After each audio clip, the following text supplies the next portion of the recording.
Võib-olla me ei näe siin Putini pähe vahetult, aga kindlasti iga juht, kes siis tahab midagi ellu viia, peab oma korraldused andma siis sõnas, kirjas või märgu andes, et need on need kohad, kus me tahame juba siis viibida nagu seal ruumis, eks ole.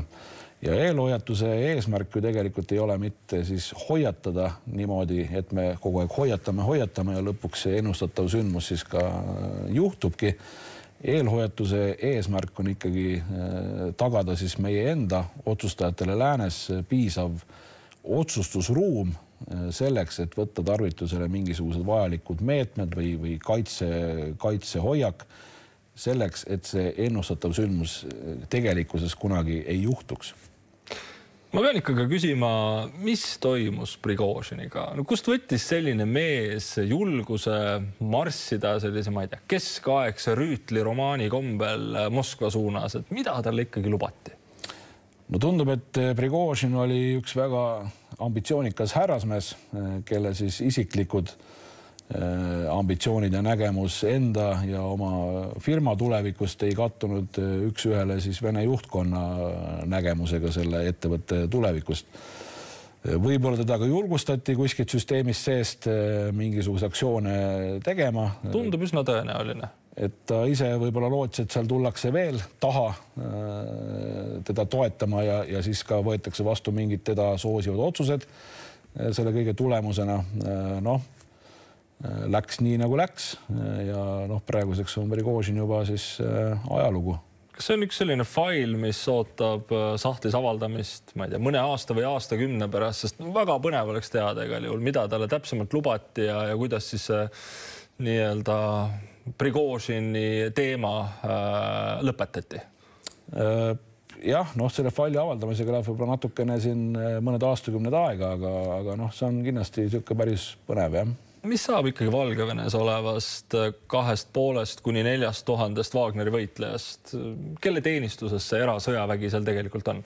No ma ütleks, et see seltskond on praeguseks suhteliselt killustunud, et sellest suuremast grupist osad on sõlminud lepingu Vene kaitseministeeriumiga, mõned on tagasi Ukrainas, mõned on liikunud juba Aafrikasse, mõned õpetavad välja Valgevene enda üksusi, et selle mõttes, et seal mingit sellist ühtset seltskonda ei ole. Nende härraste peamine motivatsioon on loomulikult palgaraha. Valgevene seda nende siis ootusi, ma julgen väita, ei suuda täita. Ehk siis ma arvan, me kohtame neid seltsimehi tulevikus Aafrika mandril või Ukrainas, et eks nad seal nii-öelda teevad seda tööd, mida nad siis oskavad.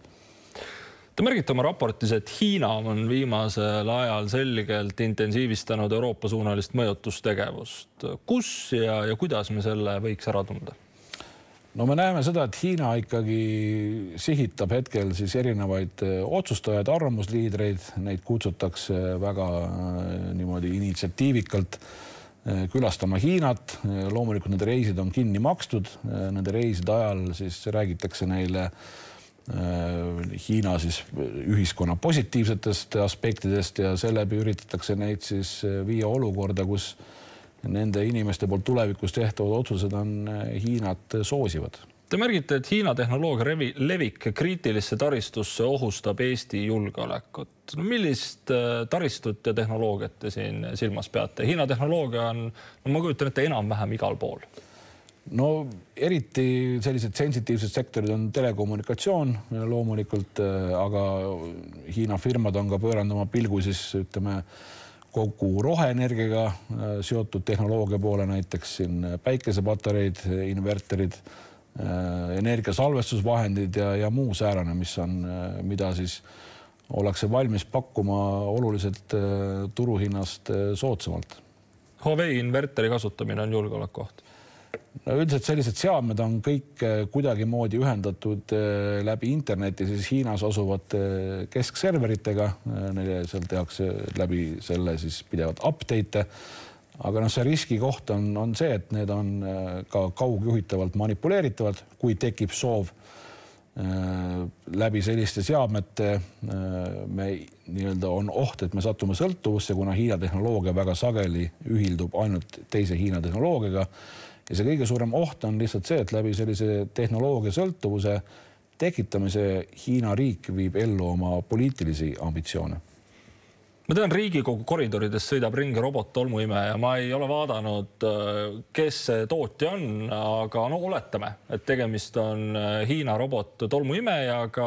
Luureraport või selles aastaraportis kirjutate, et lidartehnoloogiaga seadmed on põhimõtteliselt sellised väikesed luurerobotid. On see siis põhimõtteline oht või?